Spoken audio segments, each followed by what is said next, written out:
Այսօր զրուցում ենք լեռնագնաց Գևորգ Գասպարյանի հետ, շնորհակալություն հրավերը ընդունելու համար։ Ձեզ շնորհակալություն հրավերի համար։ Գևորգ, երբ մարդիկ տեսնում են բարձր կետերը նվաճած լեռնագնացներին, սովորաբար հասկանում են, տեսնում են գեղեցիկ պատկերներ, հաղթանակ, բայց դրանից անդին կյանքի ու մահվան սահմանագիծն է, երբեմն վախ, երբեմն հուսահատություն, ձեր վերջին նվաճած գագաթը Էվերեստն է։ Որն է եղել ամենասարսափելի եւ ճգնաժամային վայրկյանը, երբ մարմինդ ասում էր, որ պետք չի բարձրանալ, իսկ ուղեղդ ասում էր վերադարձիր։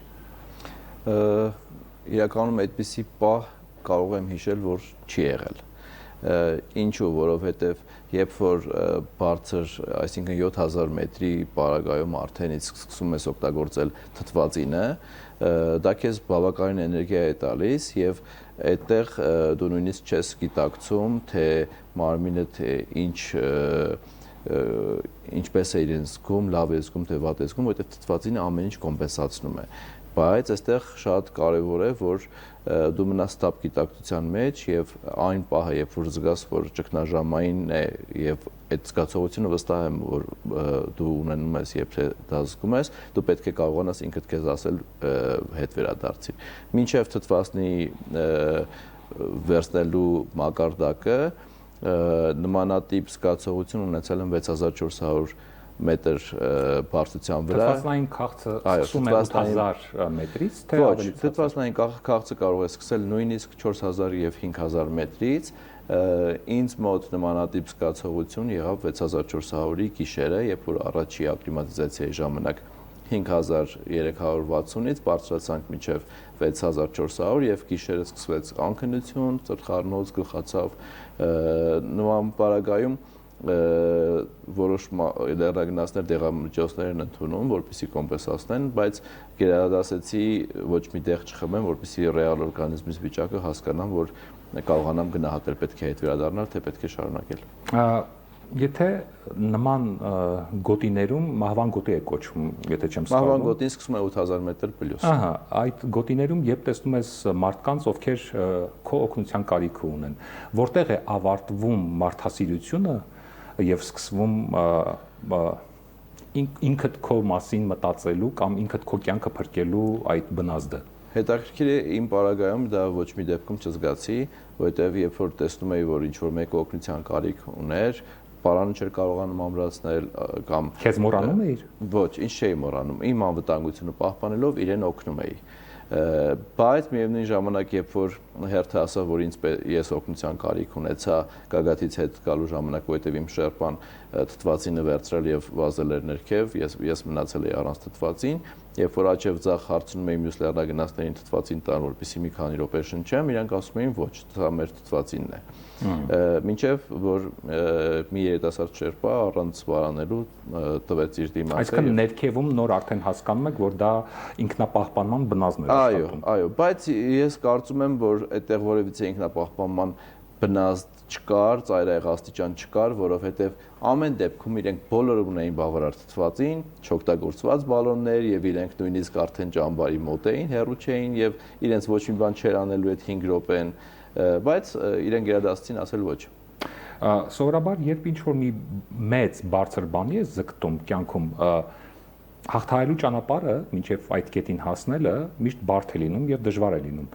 Ու երբ հասնում ես այդ կետին, հետ ես նայում, հետադարձ հայացքով արդեն հասկանում ես, որ մնացածը դատարկություն է։ Արդյոք դուք Էվերեստը հաղթահարելու ժամանակ զգացել եք այդ նույն զգացողությունը ունեցել եք, երբ հասել եք գագաթին եւ զգացել եք, որ դատարկություն է, մի տեսակ զգացողություն կա այդպիսի, թե լեռներում բոլորովին այլ կանոններ են աշխատում։ Չէ, այլ զգացողություն եմ ունեցել,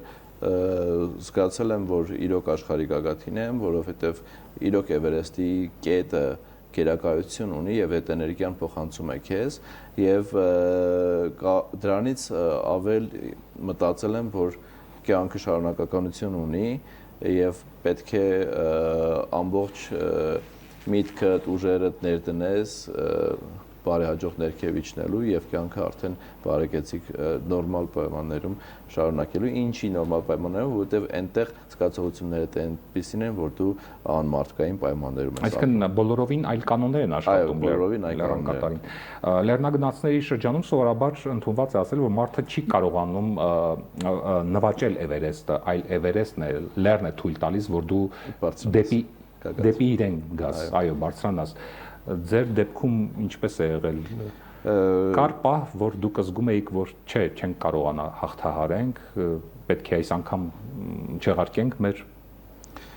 ընդհանրապես մենք ասում ենք, որ լեռները չեն նվաճվում, դա կապ չունի 4000 մետր է, թե ու Էվերեստի մասին ենք խոսում։ Առավել եւս Էվերեստի։ Այո, առավել եւս Էվերեստի, բայց Էվերեստի պարագայում պիտի ասեմ, որ ամբողջ ընթացքում Սարը քեզ փորձում է, ճնշում է եւ տարբեր մեթոդներով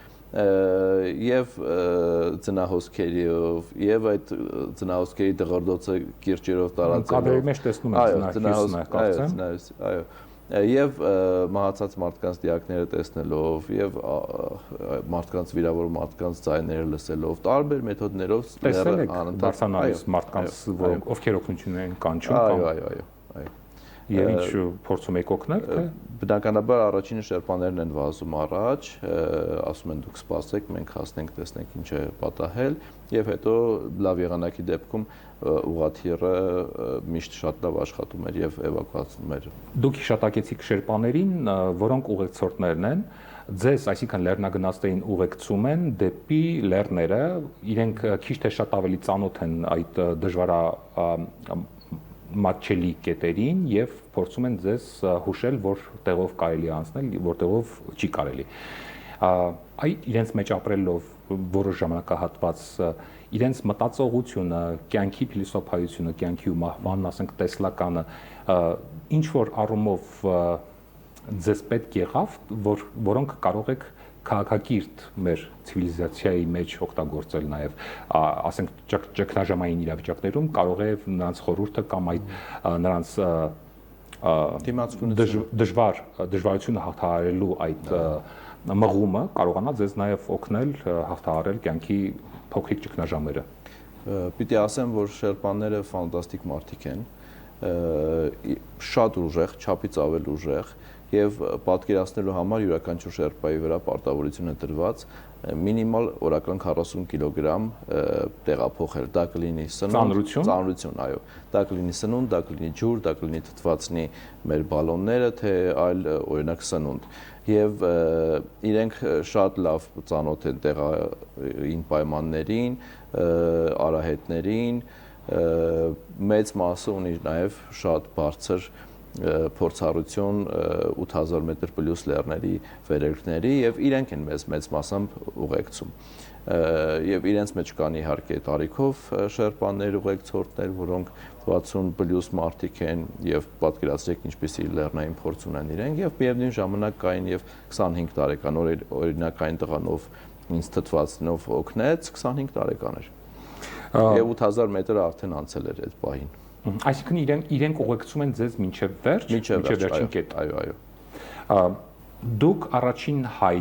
հայն եք, լեռնագնացն եք, որ հայկական աշխատախմբի հետ բարձրացել է Էվերեստը, ճիշտ եմ։ Հայկական աշխատախումբ որպես այդպեսին չկար իրականում, բայց այս տարի Հայաստանից ես եւ Հայկը մեկնել ենք Էվերեստ բարձրանալու նույն արշավախմբի մեջ ենք Հայկի մասին այո Մարգարյան Հայկի մասին է խոսքը նույն արշավախմբի մեջ էինք բայց տարբեր թիմերով բայց այնպես ստացվեց որ դեպի Գագաթ վերելքը միասին սկսեցինք այ ինչ զգացողություն կա երբ ամենաբարձր գագաթին Հայաստանի քո երկրի դրոշն է սպառզում սա մի տեսակ անձնական ռեկորդի նման մի բան է սպորտային ռեկորդի թե աշխարհին ցույց տալու, որ փոքր ազգերը եւս կարող են նվաճել ամենաբարձր գագաթները օրինակի համար։ Այդ զգացողությունը նույնպես կար եւ պիտի ասեմ, որ մենք սովետի ժամանակ ունենք շատ լավ լեռնագնացների թիմ, շատ ուժեղ լեռնագնացների թիմ, ովքեր պարապել են Էվերեստի համար եւ ամենայն հավանականությամբ ֆինանսական խնդիրների պատճառով այն ժամանակ չեն կարողացել մեկնել վերելքի եւ ստացվեց այնպես, որ ես եւ Հայկը մեր նոր սերնդի լեռնագնացներից առաջինը կարողացանք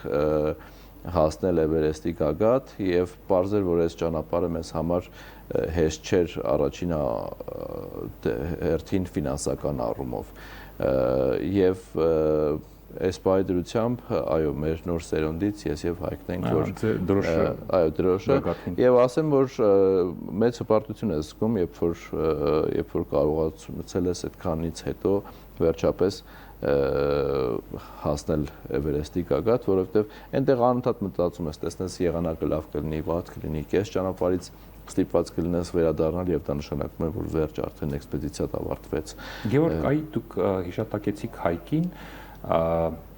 ինչպես եք ընտրում մարդկանց, որոնց հետ կարող եք կապել ձեր կյանքը միևնույն պարանով այդ դժվարամատչելի հատվածներում, որովհետև ամեն մեկի հետ սովորաբար չես գնա նման դժվարամատչելի տեղեր։ Տեսեք, Էվերեստի պարագայում մենք այսպես թե այնպես իրարից առանձին ենք քայլում, որովհետև հենց բազային ճամբարից սկսում ես վերելքդ, դու ունես քո ուղեկցորդը, Հայկը ունի իր ուղեկցորդը եւ ամեն մի լեռնագնաց ունի իր առանձին ուղեկցորդը եւ ճանապարհին եթե Այսինքն նույն պարանով չեք դուք։ Ոչ։ Մենք նույն պարանով ենք, նկատի ունեմ ֆիքսված պարանով, այնտեղ կան ֆիքսված պարաններ, որոնցից դու քո կարաբինով ուղղակի ամրանում ես, եթե Աստված ոչ արած սայթակես երկրորդական անվտանգության պարան ունենաս եւ դա է սկզբից մինչեւ գագաթ այդ պարանները գծած են։ Ամեն դեպքում դուք ձեզ հետ եղել են մարդիկ, ովքեր նույն պարանի մեջ են։ Մենք ասում ենք պարանակիցներ նաեւ։ Ահա, այդ պարանակիցները, ինչպես եք այդ ընտրում այդ մարդկանց, որ մենք չենք ընտրում։ Էվերեստի պարագայում մենք չենք ընտրում, որովհետեւ մեր վերելքի օրը օրինակ 250 մարդ էր եւ իրանք աշխարհի բոլոր տարբեր ծայրերից էին եւ մենք երբեք չգիտենք մեր դիմացին օրինակ արդյոք կարելի է վստահել չճանաչված մարդուն ում երբևէ բարև չես տվել, չես բարևել, չես շփվել։ Ստացվում է որ պիտի ստիպված ես վստահել, որովհետեւ այլ ընտրության հնարավորություն չունես։ Ինչ գլխավոր դաս է տվել Էվերեստը, որ կիրառելի է նաեւ առօրյա կյանքում։ Ասեմ, որ գլխավոր դասը, որը հիմա կամած այդպես անալիզ անելով հասկանում եմ, դա այն է, որ ինչքան էլ քո ճանապարհին դժվարություններ լինում են, առօրյա կյանքում արդեն նկատի ունեմ, դա լինի փոթորիկ, մրրիկ, դա լինի, չգիտեմ, ինչ որ պատահար եւ այլն, այնուամենայնիվ, եթե քո գագաթ հասնելու, քո նպատակ հասնելու ճանապարհը քո աչքի առաջ միշտ ունենում ես, դու միշտ կարողանում ես այդ խնդիրները շրջանցել եւ վերջո կարող ես հասնել քո նպատակին, բայց միևնույն ժամանակ պետք է միշտ գոն լինել եւ երբ անհրաժեշտություն լինի հետ դառնալ եւ կարող ես հետո նորից նույն նպատակին նորից շարունակել։ Տեսեք, այ լեռ բարձրանալուց հետո եւ այս դեպքում արդեն կարեւոր չէ Էվերեստը կամ Արարատը կամ Արագածը նշանակություն չունի։ Լեռ բարձրացող մարդու համար կյանքի խնդիրները շատ թեթև չեն թվում։ Որոշ չափով այո։ Սովորացրել է լեռը, ավելի պատրաստված լինել, ավելի ստապ գնահատել իրավիճակները, կյանքի խնդիրները ստապ գնահատել, ավելի հեշտ նայել եւ դա օգնում է ավելի հեշտ լուծումներ գտնելուն։ Եվ դիմանալուն։ Երաժշտություն սիրում եք։ Միշտ։ Լեռը մագլցելիս ինչ է հնչում ձեր ականջում կամ ուղեղի մեջ միգուցե տարբեր լեռներ մագլցելուց տարբեր երաժշտություններ եմ հիշում եւ տարբեր երգեր, օրինակ մեծ մասամբ պատմական Հայաստանում Արարատի կամ մյուս արևմտյան Հայաստանի լեռներ բարձրանալուց հիմնականում ազգային մշո շատախի երգերից եմ տենց անընդհատ երգելով գնում Վանա լճի մասին օրինակ դրսում ուրիշ տպավորություն է եւ սիրում եք շատ եմ սիրում։ Լեռնագնացների ոչ պաշտոնական հիմնը համարվում է ընկերոջ մասին երգ «Պեսնի о друге»։ Որպես լեռը տեսած մարդ, ինչ ես կարծում, ո՞րն է այդ երգի բացառիկ եւ բացարձակ ճշմարտությունը։ Որ եթե ինչ որ մեկի հետ լեռը բարձրանում, դու լերը թույլ է տալիս եւ այդ ճանապարհը թույլ է տալիս, որպեսզի հասկանաս իր վրա կարող ես հենվել, թե չես կարող հենվել եւ եթե այդտեղ հատված կա օրինակ վերջում, եթե ասում է իր հետ դեպի գագաթս բարձրանում այնպես քո հետ գալիս ինչպես որ կռվի կգար, նշանակում է որ ինքը իրականում քո ընկերն է եւ ամբողջ կյանքում կարող ես վստահել իրեն։ Ավելի վաղ հնչեցրած հարցից թերևս պատասխանը ակնկալում էր նաեւ այս պատասխանը։ Կարող ես երգել մի կտոր, եթե կարիք կա, ես կօգնեմ, եթե կարող ես կամ բառերը չես հիշում, սուլիշ պարզապես։ Միասին կարող ենք մի կտոր։ Парня в горы тяни, рискни, не бросай одного его. Пусть он в связке с тобой одной, там поймешь, что такое.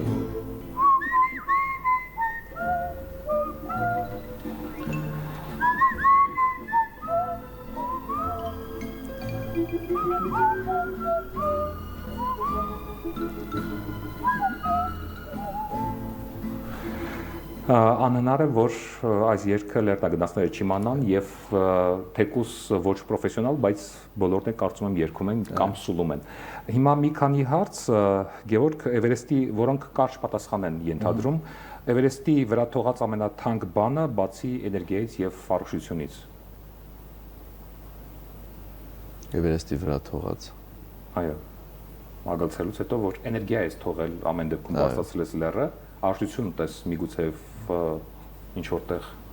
թողել։ Դժվարանում եմ ասել նման բան։ Հակառակը մենակ կարող եմ ասել, չկա։ Լավ, եթե հնարավոր լիներ մեկ բառով նկարագրել տիեզերքին ամենամոտ կետի լռությունը, որը կլիներ այն։ Քամին։ Քամին։ Այո, ուժեղ քամին։ Լավ։ Որն է հաջորդ գագաթը, թե աշխարհագրական, թե կյանքի առումով։ Աշխարհագրական առումով կարծում եմ կամ Հյուսային Ամերիկայի ամենաբարձր գագաթը Դենալին կամ Անտարկտիդայի ամենաբարձր գագաթը Վինսոնը 4800 մետր եւ 6200 մետր գրեթե։ Ինչպես ասում են, նույն վսոցկու երկի բառերից լեռներից լավ կարող են լինել միայն լեռները, որոնցում դեռ չես եղել։ Նորանոր նվաճումներ ենք մաղթում, հաջողություն եւ կյանքում, եւ անձնական կյանքում, եւ իհարկե նորանոր գագաթներ նվաճելու գործընթացում։ Շնորհակալություն, որ մեր հյուրն էիք։ Ես հիշեցնեմ, մենք զրուցում էինք լեռնագնաց Գևորգ Գասպարյանի հետ։ Ցտեսություն։